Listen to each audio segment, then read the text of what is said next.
ఎంతో శ్రద్ధగా మనం వినటం వల్ల మనం కూడా నిత్యము నిలుస్తాం.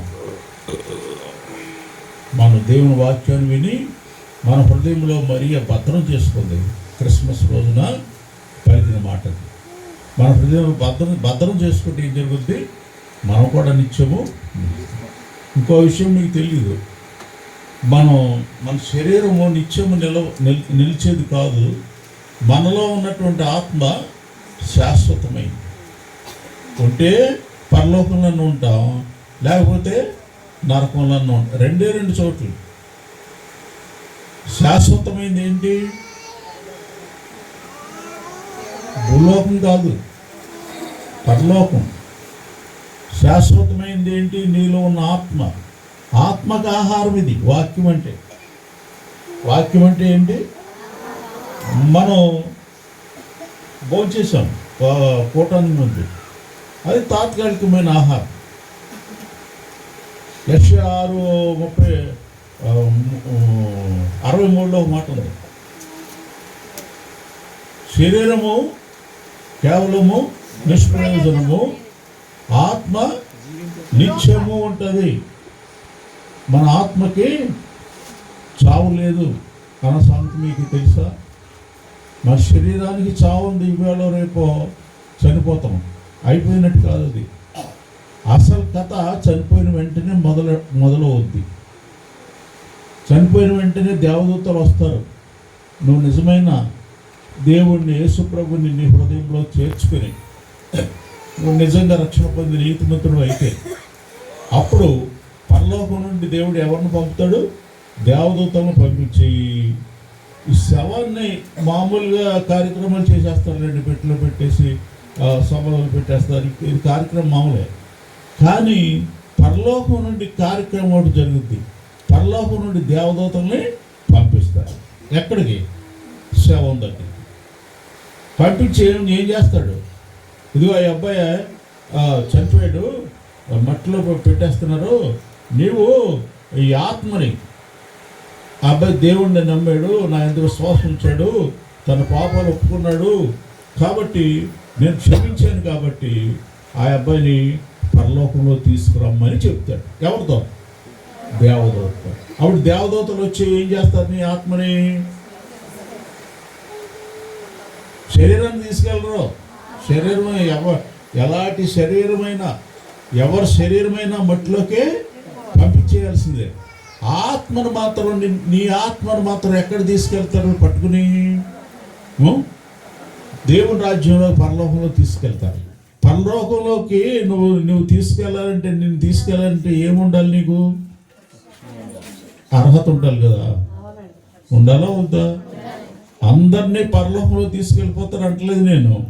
ఎవరైతే యేసయ్య ఉన్నాడు, ఫిబ్రవరి 11:6లో ఉంది, దేవుడు ఉన్నాడు, ఆయన నా కొరకు ప్రాణం పెట్టాడు, నా కొరకు చనిపోయి తిరిగి లేచాడు అని ఎవరైతే నమ్ముతారో వారిని మాత్రమే తీసుకెళ్తారు. చనిపోయాక ఎక్కడ తీసుకెళ్తారు? దేవుని రాజ్యంలోకి తీసుకెళ్ళి అక్కడ కథ జరుగుద్ది. ఏంటి కథ? ఇతని పేరు పరలోకంలో ఉందో లేదో చూడు అని అడుగుతాడంటే దేవుడు దేవదూతని. పేరు ఉండాలి. పేరు లేకపోతే ఏం జరుగుద్ది? చదవండి 20:15 ప్రకటన. ఎవని పేరైనను జీవ గ్రంథమందు వ్రాయబడినట్లు కనబడని ఎడల, ఇదిగో ఇతని పేరు జీవ గ్రంథంలో లేదు, ఈ అమ్మాయి పేరు జీవ గ్రంథంలో లేదు, కాబట్టి ఇతను కాళ్ళు చేతులు చదవండి. కనబడని ఎడల వాడు అగ్నిగుండములో, కనబడని ఎడల వాడు అగ్నిగుండములో, అగ్ని గంధకములతో మండు గుండములో పడవేయబడును. ఏంటి కథ? సరిగ్గా వింటున్నారా? ఏమో నాకు తెలియదండి, చచ్చిపోయానికి ఏమైపోద్దో అంటారు చాలా మంది. అసలు సంగతి తెలీదు. మన ప్రార్థనకు వస్తాం కానీ సంగతి అసలు తెలియదు. కథ సమాధి వరకే కార్యక్రమం చూస్తాం మనం. అసలు కథ చనిపోయిన వెంటనే జరుగుద్ది అనమాట. నిన్ను దేవుని రాజ్యంలోకి తీసుకెళ్తాం. వాళ్ళు దేవుని యందు విశ్వాసం నువ్వు కలిగి లేవు, నిజమైన రక్షణ పొందలేదు అనుకోండి. రక్షణ పొందేవు కానీ నిజమైనది కాదు. మా ఊర్లో డూప్లికేట్ క్రైస్తవులు ఉన్నారు. అందరూ డూప్లికేట్ క్రైస్తవులే. వస్తారు ప్రార్థనకి, కూర్చుంటారు, వెళ్తారు, వాక్యం చెప్పినా వింటారు, కానీ దాన్ని హృదయంలో తీసుకోరు, భద్రం చేసుకోరు. డూప్లికేట్ క్రైస్తవులు అంటారు వాళ్ళని. హృదయంలో పెట్టుకోరు, ఒక్క మాట కూడా హృదయంలో దాచుకోరు. వాళ్ళ పేర్లు పరలోకంలో ఉండవు. నువ్వు ఎన్నిసార్లు వాక్యం విన్నా, ఎన్ని క్రిస్మస్లు చేసినా యేసు ప్రభు నీ హృదయంలోకి రమ్మని పిలవకపోతే నీ పేరు పరలోకంలో చేకూరందులో ఉండదు. చనిపోయిన తర్వాత దెయ్యాలు వస్తాయి. ఎవరిని తీసుకెళ్తారో తెలుసా? మీకు తెలుసా దెయ్యాలు? యేసు ప్రభుకి హృదయంలో చోటు ఇవ్వకపోతే, నా హృదయంలో రమ్మని నువ్వు అడగకపోతే చనిపోయిన వెంటనే సమాధి మామూలే. నమ్మిన వారికి సమాధి, నమ్మని వారికి సమాధి కార్యక్రమాలు మామూలు. కానీ చచ్చిపోయిన వెంటనే దెయ్యాలు వచ్చి తీసుకెళ్తాయి. ఎక్కడికి? అగ్ని గంధకాలతో మండే గుండంలో తీసుకెళ్తాయి. కారణం ఏంటి? నువ్వు నమ్మలేదు, నీ పేరు జీవగ్రంథంలో లేదు కాబట్టి. 20 అధ్యాయం 8వ వచనంలో కూడా ఉంటుంది. 21 21:8 పిరికివారు రక్షణ పొందడానికి, మారుమనస్సు పొందడానికి, నేను దేవుని పెట్టినని చెప్పడానికి చాలా మందికి భయం. వాళ్ళు పిరికోళ్ళు అంటే ఆ పిరికివారును అవిశ్వాసులను, విశ్వాసం లేనాడు. యేసు ప్రభు నా కొరకు ప్రాణం పెట్టాడు అని విశ్వాసం లేనోళ్ళును, అసహ్యులను, నరహంతకులను, వ్యభిచారులను, మాంత్రికులను, విగ్రహారాధికులందరూ, అబద్ధికులందరూ అగ్ని గంధకములతో మండు గుండంలో పాలు పొందుదురు. ఇది దేవుడు అబద్ధం చెప్పాల్సిన పనేం లేదమ్మా. నువ్వు అబద్ధం చెప్పారనుకుంటున్నావేమో. నీ దేవునికి అబద్ధం చెప్పాల్సిన పని ఏమీ లేదు. ఉన్నది ఉన్నట్టుగా దేవుడు బైబిల్లో రాసి పెట్టాడు. ఆదికాండం మొదటి నుండి ప్రకటన ఆఖరి వరకు ఒక్క సున్నా కానీ, ఒక పొల్లు కానీ, ఒక అబద్ధం కానీ లేదు. ప్రతి మాట నిజము అని ఉంది బైబిల్లో. ప్రతి మాట. ఒక మాట తీసేయడానికి లేదు, ఒక మాట పెట్టడానికి లేదు. మరి దెయ్యాలు వచ్చి ఎక్కడ తీసుకెళ్ళిపోతాయి? అగ్ని గంధకాలతో మండే గుండంలోకి. అరే నేను కూర్చున్నానయ్యా అక్కడ, కృష్ణపర్ గారు చక్కని భోజనం పెట్టారు, శాంతి గారు, నేను కూర్చున్నాను అక్కడ, వాక్యం విన్నాను అని అంటే కుదరదు. వాక్యం విన్నావు కానీ ఆ యేసయ్యని నీ హృదయంలో రమ్మని నువ్వు పిలవలేదు. కాబట్టి నీవు అగ్ని గంధకాలతో మండే గుండమమ్మ, నడువు తల్లి అని నిన్ను తీసుకెళ్ళి కోటాను సంవత్సరాలు, యుగములు ఉండే అగ్ని గంధకాలతో మండే గుండంలో నిన్ను తీసుకెళ్తారు. అందులో కాలిపోవటమే, బయటికి తీసుకురారు. ఆ ధనవంతుడు ఏమన్నాడు? ఒక్క చుక్క నీటి బొట్టు నా నోట్లో వేయమన్నాడు. అతను కూడా ఇలాగే వాక్యం అన్నాడంట. మారుమనస్సు గురించి బాగా తెలుసంట అతనికి, కానీ పొందలేదు.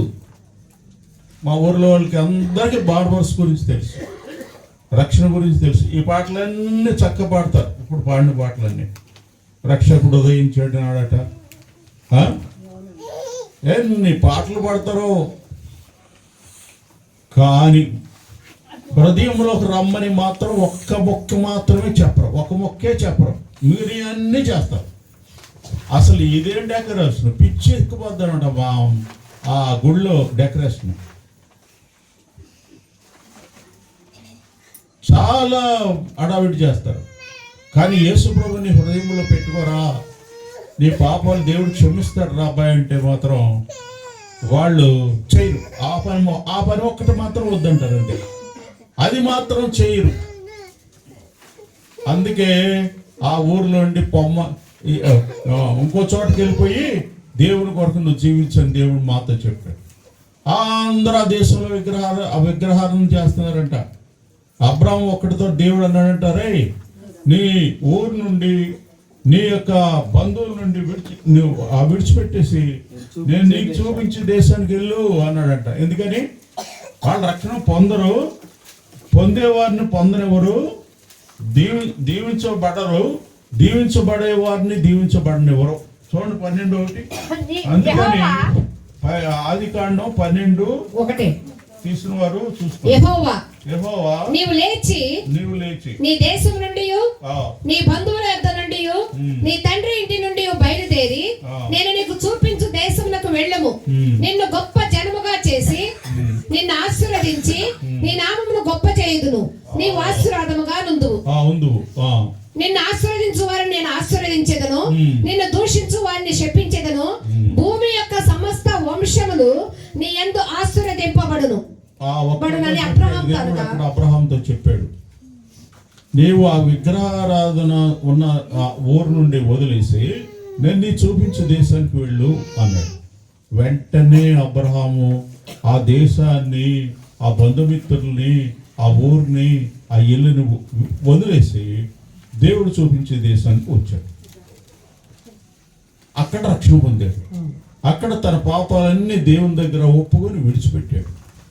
ఏమనుంది సామెతలు 28:13 అతిక్రమాలు చేస్తూ చేస్తూ చేస్తూ చేస్తూ చేస్తూ చేస్తూ వెళ్తే అక్రమాలు నీవు చచ్చి అగ్ని అందుకంత మండి కొండలో పోతావురా, కానీ వాటిని ఒప్పుకుని ఎప్పటికప్పుడే, ఇప్పుడు దేవుడు నీతో మాట్లాడాడు, ఇప్పుడే ఒప్పుకోవాలి, ఇప్పుడే విడిచిపెట్టాలి అంతే. ఎప్పుడు ఒప్పుకోవాలి?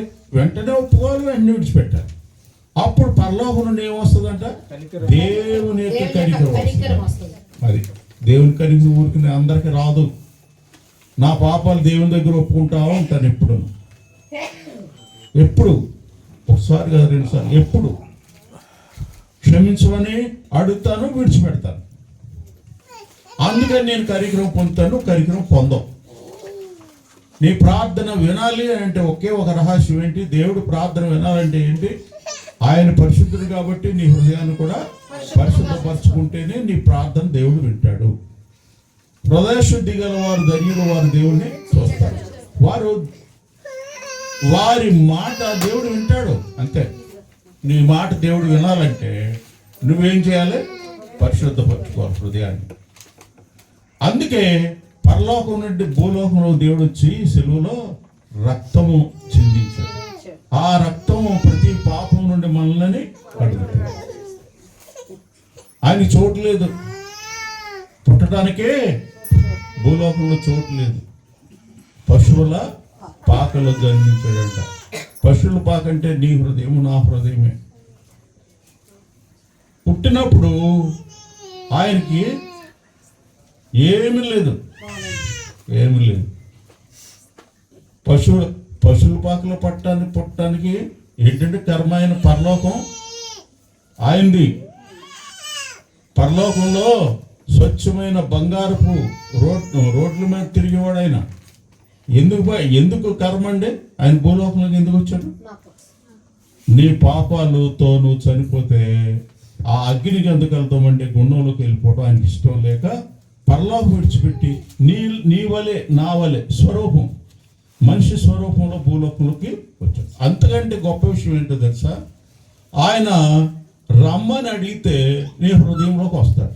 19 లోక 19 కోరుకోవాలి. లోక 19:1 ఒక మాట ఉంది. జక్కే గురించి చాలా చక్కని మాట. అతను ఈ భూలోకంలో చాలా మంది వింటారు, మనలేగా ఎన్నో వింటారు, ఎన్నిసార్లు వాక్యాన్ని వింటారు, కూర్చుంటారు, ఆ పాటలు పాడతారు, అన్నీ చేస్తారు, కానీ కోరుకోరు.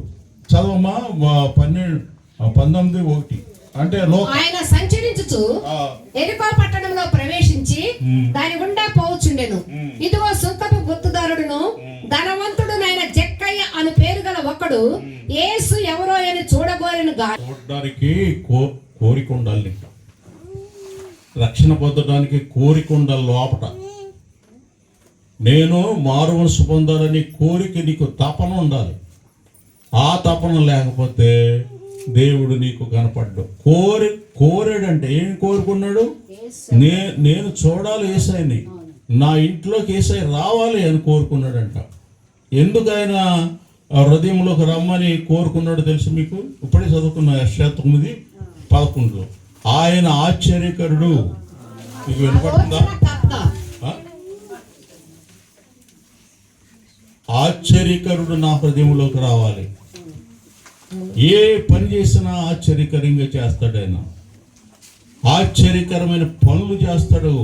ఆశ్చర్యకరమైనటువంటి అద్భుతాలు నీ జీవితంలో చేయాలంటే ఆశ్చర్యకరం నీ హృదయంలోకి వచ్చి ఆశ్చర్యకార్యాలు జరుగుతాయి.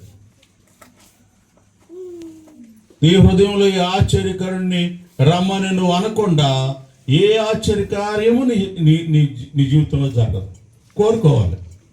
జక్కయ్య చాలా జ్ఞానం గలవాడు. బైబిల్లో అతను వంటి వాడు లేడు. అతడు వాక్యం విన్నాడు. ఎక్కడో విని ఏమనుకున్నాడు? ఎలాంటి ఆశ్చర్యకరుడు, ఆలోచనకర్త, బలవంతుడైన దేవుడు, శాశ్వతమైన దేవుడు, నిజమైన దేవుడు, ఆ సర్వశక్తి గల దేవుడు నేను చూడాలి, ఆయన నా ఇంట్లోకి రావాలి, ఆయన నా హృదయంలోకి రావాలని కోరుకున్నాడు ఉంది అక్కడ వాక్యంలో. నువ్వు ఎప్పుడు ఏం చేయాలా? దేవా నువ్వు నాతో మాట్లాడని కోరుకోవాలి. ఇప్పుడు కూడా నాకు 70 సంవత్సరాలు వచ్చిన వాక్యం, దేవా వాక్యంతో నాతో మాట్లాడని కోరుకుంటాను. ఎవరన్నా చెప్తే నాతో మాట్లాడు ప్రభు అని కోరుకుంటాను. గర్వం ఏమి ఉండదు. నాతో మాట్లాడు. మనం చనిపోయే వరకు కూడా అలవాటు చేసుకోవాలి. నాతో నువ్వు మాట్లాడు ప్రభు. నీ వాక్యం ద్వారా మాట్లాడు, నీ స్వరం ద్వారా మాట్లాడు, నీ దోషం ద్వారా మాట్లాడు. దేవుడు మాట్లాడతాడు. నువ్వు వాక్యాన్ని మాత్రం నాతో మాట్లాడు. నువ్వు అడగపోతే దేవుడు మాట్లాడు. నువ్వు వస్తావు, కూర్చుంటావు, వెళ్ళిపోతావు, అంతే. ప్రయోజనం ఏమి ఉండదు, ఉపయోగం అసలే ఉండదు. ఈ రాత్రి దేవుడు నీతో చెప్పేది ఏంటి? నువ్వు నమ్ముకున్న దేవుడు ఎవరు? ఆశ్చర్య కార్యాలు చేసే దేవుడు. 136 అధ్యాయం 4వ వచనంలో కూడా ఉంది ఆ మాట. కీర్తనలు 136:4లో కూడా ఆ మాట ఉంటుంది. నీ జీవితంలో ఆశ్చర్య కార్యాలు ఒకడు చేయగలడు. ఆయన నమ్ముకుంటే కాదు, నీ హృదయంలో రమ్మంటేనే ఆశ్చర్య కార్యాలు జరుగుతాయి. కొంతమంది ప్రార్థన చేస్తారు 30, 40, 50 సంవత్సరాలు, ఏమీ జరగదు. కారణం ఏంటి తెలుసా? వారి హృదయంలో ఆశ్చర్యకరుడు లేడు కాబట్టి ఆశ్చర్య కార్యాలు జరగవు. 136:4 కూడా చదవమా. ఆయన ఒక్కడే మహా ఆశ్చర్య కార్యములు చేయవాడు.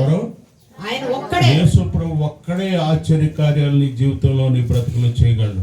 నీ హృదయంలో రాగలడు ఆశ్చర్య కార్యాలు. నీ హృదయంలో రాగలడు, నిన్ను బాగు చేయగలడు. నీ హృదయంలో రాగలడు, నువ్వు చచ్చిపోయిన తర్వాత నిన్ను పరలోకంలో తీసుకెళ్ళగలడు. ఆయన ఒక్కడే. నువ్వు అనుకుంటావు నేను నమ్ముకున్నానండి. నువ్వు నమ్ముకుంటే ఏమి లాభం లేదు. నమ్ముకుంటావు మంచిదే, కానీ హృదయంలోకి రమ్మంటావు అంతకంటే మంచిది. ఒక అమ్మాయి వచ్చి నా కూతురు చనిపోతుంది ప్రభువా నాకు సహాయం చెయ్యి అని అంటే దేవుడు మత్తయి సువార్తలో ఒక మాట అంటాడు. ఇశ్రాయేలు వారి దగ్గరికే కానీ నిన్ను కాపాడతాకి, నేను రక్షించడానికి నేను రాలేదమ్మా అని అంటాడు. అది మత్తయి 15 వచ్చాయి. 15:27. ఆమె నిజమే ప్రభువా, కుక్క పిల్లలు కూడా తమ యజమానుని బల్ల మీద నుండి పడి ముక్కలు తినును కదా అని చెప్పాను. అందుకు యేసు, అమ్మా నీ విశ్వాసము గొప్పది, నువ్వు కోరినట్లే నీకు అవును గాక అని ఆమెతో చెప్పాను. ప్రభువా మనిషిని కాదు. ఎంత తగ్గించుకుందండి, కుక్క అంటే ఎవరికైనా ఇష్టం ఉంటుందండి? ఉండదు. నన్ను కుక్క అంటావా అని తిరగబడతారు కదా. నువ్వు కుక్క లాంటి మనిషివి అని ఎవరనంటే చాలా బాధ కలుగుద్ది. కానీ అమ్మాయి అంటది ఏమని? నేను కుక్కతో సమానం ప్రభువా. నీ దగ్గరికి రావటానికి కానీ, నీ ద్వారా ఏమైనా మేలు పొందడానికి కానీ నాకేమీ లేదు, హక్కు లేదు, అర్హత లేదు. నేను చాలా తక్కువ, అల్పమైన దాన్ని. దేవుడు చాలా గొప్పడు, శ్రీమంతుడు అని ఉంది వాక్యంలో. అది ఎవరంట? ఇంకో బైబిల్లో అసలు ప్రపంచంలో శ్రీమంతుడు లేడు, దేవుడు తప్ప. ఆయన అంత శ్రీమంతుడై ఉండి కూడా ఈ లోకంలో, భూలోకంలోకి వచ్చాడు. కానీ నువ్వు కోరుకోకుండా ఆయన నీ హృదయంలోకి రాడు. నువ్వు సెలవు ఇవ్వకుండా, నువ్వు చెప్పకుండా, నువ్వు అడగకుండా. మా ఊర్లో గురించి చెప్పాను కదా మీకు. వేల వేల మంది ఉంటారు. ఒరే నీ హృదయంలో రమ్మని రా, నీ మనసు మారుతుంది, నీ జీవితం మారుతుంది అంటే అదొక్కటి మాత్రమే వద్దు అంటారు వాళ్ళు. అన్నీ చేస్తారు, అన్నీ వెళ్తారండి పర్లోకం. ఎవరండి? ఆశ్చర్యకార్యాలు చేస్తారండి వాళ్ళ జీవితంలో. ఒక్కటైనా చేయడు ఆశ్చర్యకార్యాలు, ఒక్కటి కూడా నీ బతుకులో జరగదు. వారు ఎప్పుడైనా మా దగ్గరకు వస్తే ఎప్పుడు చెప్తాను, ఒరే నీ హృదయంలోకి రమ్మని యేసుప్రభుని మనస్ఫూర్తిగా అడుగు, యేసుప్రభు నీ హృదయంలోకి వచ్చి నీ పాపాలు క్షమిస్తాడు రా అంటే వాళ్ళు పైకి ఏదన్నా ప్రార్థన చెప్తారేమో కానీ లోపల మాత్రం మనసు మారాలని మాత్రం కోరుకోరు. ఎంత దుర్మార్గం ఉండేది. ఓ రోజు నా ఇలాగ మీకు ఇలాగ వాక్యం వింటాను, భక్సింగ్ గారు వాక్యం చెప్తాను, చాలాసార్లు చెప్పాను మీకు సాక్ష్యం, ఇప్పుడు కూడా చెప్తున్నాను. 18వ తారీఖు 11వ నెల 73వ సంవత్సరం, టైం మధ్యాహ్నం 12 గంటలు. ప్రకటన 20:12లో ఈ లోకంలో మనుషులు పుడతారు, ఒక రోజు చచ్చిపోతారు అని ఉంటుంది అక్కడ.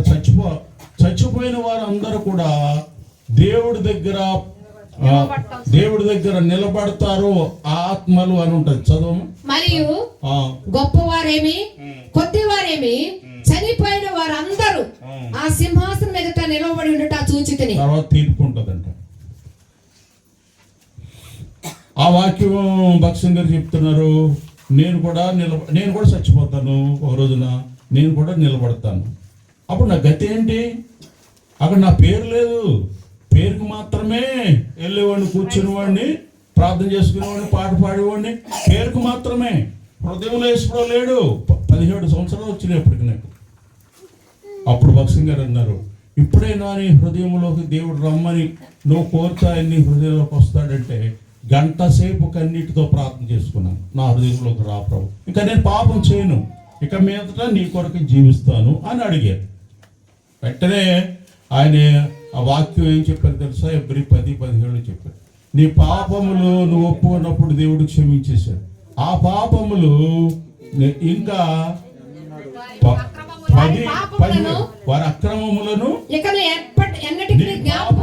నీ అక్రమములు ఇంకా ఎన్నడూ జ్ఞాపకం చేసుకున్న అని దేవుడు ప్రభు చెప్తున్నాడు. అంటే నా హృదయంలో ఎక్కడ లేని ఆనందం, పట్టజాలనంత సంతోషం వచ్చేసింది. ఎందుకంటే నా పేరు ఆ రోజునే ఆ క్షణంలోనే పరలోకంలో రాయబడ్డదంట. ఆ క్షణంలోనే. అది నిజమైన రక్షణ అంటారు దాన్ని. అది నువ్వు నిజమైన రక్షణ పొందితే కరెక్ట్గా చెప్తావు, డేట్ చెప్తావు, టైం చెప్తావు, నా పాపాలు క్షమించబడ్డాయని చెప్తావు, నాలోకి వచ్చాడని చెప్తావు. అప్పుడు దేవుడిని నీతిమంతుడుగా చేస్తాడు. నీతిమంతులు చేసిన ప్రార్థన అప్పుడు దేవుడు వింటాడట. యాకోబు 5లో ఏముంది తెలుసా? నీతిమంతుల ప్రార్థన చాలా బలమైనది, అంగీకరిస్తాడు దేవుడు అని ఉంటుంది. ఎవరు నీతిమంతులు? అందరునా? నమ్ముకున్న వాళ్ళందరూ నీతిమంతులు కాదమ్మా. ఎవరు నీతిమంతులు? యేసు రక్తంలో నా పాపాలు కడిగి నాలోకి రమ్మని అడిగిన వెంటనే లోక 18లో కూడా ఉంది, ఒక పాపి వచ్చి ప్రార్థన చేస్తాడు. దొరికిందా మీకు సౌకర్యం? దేవా నేను పాపిని అని అడుగుతాడు. వండర్ఫుల్ ప్రేయర్, చాలా గొప్ప ప్రార్థన అది. దేవా నన్ను కరుణించుమని అడిగిన వెంటనే కింద ఉంది, అతన్ని యేసయ్య నీతిమంతుడిగా చేశాడు. చప్పట్లు కొట్టండి అందరూ. ఎంతసేపు పట్టిందండి నీతిమంతుడిగా చేయడం? నిన్ను నీతిమంతుడిగా చేయటానికి దేవుడికి ఎంతసేపు పడుతుంది? ఒక క్షణమే. వెంటనే నీతిమంతురాలుగా చేసేస్తాడు దేవుడు. వెంటనే నీ పేరు పరలోకంలో జీవగ్రంథంలో వ్రాయబడుతుంది. వెంటనే నీ హృదయంలోకి వచ్చేస్తాడు. వెంటనే దేవదూతలు దిగొచ్చి నీ చుట్టూ కాపలా ఉంటారు. రక్షణ పొందిన వారి చుట్టూ 34 ఏళ్ళు ఉంటారు. రక్షణ పొందిన వారి చుట్టూ దేవదూతలు కాపలా ఉంటారు. కీర్తనలో ఉంటుంది అన్నమాట. అర్థమవుతుందండి? అందుకని యేసయ్య ఎవరో? ఆశ్చర్యకరుడు. యెహోవా యందు భయభక్తులు గల వారి చుట్టూ ఆయన దూత కావలి ఉండి వారిని రక్షించును. కాపలా ఉంటాడు దేవుడు, నీలో ఉంటాడు, నీ పేరు జీవనందరూ ఉంటది. ఎంత ధైర్యం ఉంటదండి. నేను ధైర్యంగా చెప్తున్నాను, నా పాపాలు దేవుడు క్షమించాడని. నువ్వెందుకు చెప్పలేకపోతున్నావు ఒకసారి కూడా? నీకు ధైర్యం లేదు, నువ్వు చచ్చిపోతే అగ్నిగుండంలోకి వెళ్ళిపోతావు, నీకు తెలుసు. చెప్పు, ఆ సంగతి మాత్రం చెప్పు, ఎన్నో చెప్తావు. నేను దేవుడిని నమ్ముకున్నానండి, మందిరానికి వెళ్తానండి, వస్తున్నానండి అంటావు. కానీ నా పాపాలు మాత్రం యేసయ్య క్షమించాడండి, నాలోకి వచ్చాడండి, నా పేరు పరలోకంలో జీవనందం ఉందని ఎంతమందితో చెప్పావు, ఎన్నిసార్లు చెప్పావు? మిగిలినన్ని వదిలే, ఓటు మాత్రం చెప్పు. ఏంటది? యేసయ్య ఆశ్చర్యకరంగా నాలోకి వచ్చాడు. ఆయన ఆశ్చర్యకరం. నేను ఒక రోజు పాపనేనండి, అదే ఆరాధనే చేస్తాను కదా ప్రతి వారమును. నేను నిజంగా ఒక రోజు పాపనే, దుర్మార్గురాలే. కానీ యేసయ్య నాలోకి రమ్మన్న వెంటనే వచ్చాడు. అప్పుడు నేను బాప్తిస్మం తీసుకున్నాను. నా పాపాలన్నీ క్షమించబడ్డాయి. అలా నువ్వు సాక్ష్యం ఇచ్చినప్పుడు మాత్రమే దేవుడు పరలోకంలో సంతోషిస్తాడంట. ఆ లోకలో ఉంది కదా 15 అధ్యాయంలో ఒక 90 మంది మాకు అక్కర్లేదు దేవుడు అనే వారికంటే ఒక్కరి గురించి దేవుడు పరలోకంలో సంతోషిస్తాడంటండి. చదువు. అటువలే మారుమనసు అక్కరలేని 99 మంది నీతిమంతుల విషయమై కలుగు సంతోషం కంటే. నీకు మారు మనసు ఎందుకు? దేవుడు డబ్బు ఇస్తున్నాడు, బట్టలు ఇస్తున్నాడు, భోజనం ఇస్తున్నాడు, అంతే. వస్తున్నావు, కూర్చుంటున్నావు, వెళ్ళిపోతున్నావు. నీకు ఇంకా అసలు మారు మనసు అక్కర్లేదు అనుకుంటావు. మారు మనసు అక్కర్లేని 90 మంది 99 మంది కంటే మారు మనసు పొందు ఒక పాపి విషయమై పాపిని ప్రభువా అని ప్రతి క్షణం ఎవరు చెప్తారో వారి గురించి దేవుడికి పరలోకమందు ఎక్కువ సంతోషం కలుగుద్దండి. ఎంత దేవుడు పండగ చేసుకుంటాడంట. మనం క్రిస్మస్ అని పండుగ చేసుకుంటాం. యేసయ్య ఎప్పుడు పండుగ చేసుకుంటాడు? దేవా, నేను పాపిని కాబట్టి నువ్వు నా కొరకు ఈ లోకంలోకి వచ్చి సెలువులో చచ్చిపోయి తిరిగి లేచావు అన్న క్షణంలోనే పండగ. పరలోకంలో పాపం రక్షించడానికి యేసు ప్రభు లోకంలోకి వచ్చాడు. నేను పాపనే, అనుమానం ఏమీ లేదు. కానీ నన్ను రక్షించడానికి యేసు ప్రభు వచ్చాడని నేను చెప్తాను. అలా చెప్పినప్పుడే రక్షణ వస్తుంది. ఆశ్చర్యకరం నీలో రావాలంటే ఏంటి సీక్రెట్? ఏంటి? కోరుకోవాలి. జక్కయ్య కోరుకున్నప్పుడు హృదయంలోకి వెళ్ళాడంట. రెండోది ఇంట్లోకి వెళ్ళాడంట. వెంటనే యేసయ్య ఏమన్నాడు తెలుసా? నీ ఇంట్లో ఉంటాను, నీలో ఉంటానని దేవుడు చెప్పాడు. ఇతను అబ్రహాము కుమారుడు అంటే అబ్రహాం రక్షణ పొందాడు, ఇతను కూడా రక్షణ పొందాడు. అబ్రహాముని విడిచి రమ్మన్నప్పుడు విగ్రహారాధన అన్ని కూడా వచ్చేసాడు. వచ్చేసిన తర్వాత దేవుడు చెప్పినట్టుగా చేశాడు. దేవుడు దేనికి శిల్పి నిర్మాణకునై ఉన్నాడో ఆ పరలోకం కొరకు ఎదురు చూసాడంటే కానీ భూలోకంలో ఉన్న దేని కొరకు ఎదురు చూడలేదంట. మనం దేని కొరకు ఎదురు చూడాలి? నువ్వు దేని కొరకు ఎదురు చూస్తున్నావు? ఈ లోకంలో ఉన్న వాటి కొరకు ఎదురు చూస్తున్నావు. మార్కు సువార్త 15వ అధ్యాయం ఒక మాట ఉంటుంది, నాకు చాలా ఇష్టం. మాట 43. మార్కు 15:43 తీసిన వాళ్ళు చదవండి. మార్కు 15:43. కనుక సాయంకాలం అయినప్పుడు అరిమతయి యోసేపు తెగించి పిలాతు వద్దకు వెళ్లి యేసు దేహము తనకి ఇమ్మని అడిగాను. అతడు ఘనత వహించిన ఒక సభ్యుడై దేవుని రాజ్యము ఘనత వహించిన మినిస్టర్ తో సమానం అన్నమాట. అలాంటి వాడు దేవుని రాజ్యము కొరకు ఎదురు చూచువాడు. దేని కొరకు? ప్రతిరోజు దేవుని రాజ్యం నాలో ఉండాలి. దేవుని రాజ్యం కొరకు నేను బతకాలి అని ఆలోచున్నాను. 1,00,000 మందికి బైబిల్ ఇచ్చానని చెప్పాను. ఎందుకు? 1,00,000 మందిని రక్షణలోకి నడిపించాను. ఎందుకు చెప్తున్నావు? అది నువ్వు కూడా అలా చేస్తావని. అలా చేస్తే పరలోకమందు నీ గురించి దేవుడు సంతోషించలేదు. దేని కొరకు ఎదురు చూడాలి? లోకంలో డబ్బా, ఆస్తా, ఐశ్వర్యమా? లేకపోతే పదవా పెద్ద గొప్పతనం కోసం ఎదురు చూడాలి మనం? అరిమతయి యేసు దేని కొరకు చూశాడు? ఎదురు దేవుని రాజ్యము, అంతే. అది శాశ్వతమైంది. లోకా 1 ఉంది. ఆయనకి దేవుడు రాజ్యం ఇస్తాడు, ఆ రాజ్యం అంతం లేనిది అని చెప్తాడు దేవదూత.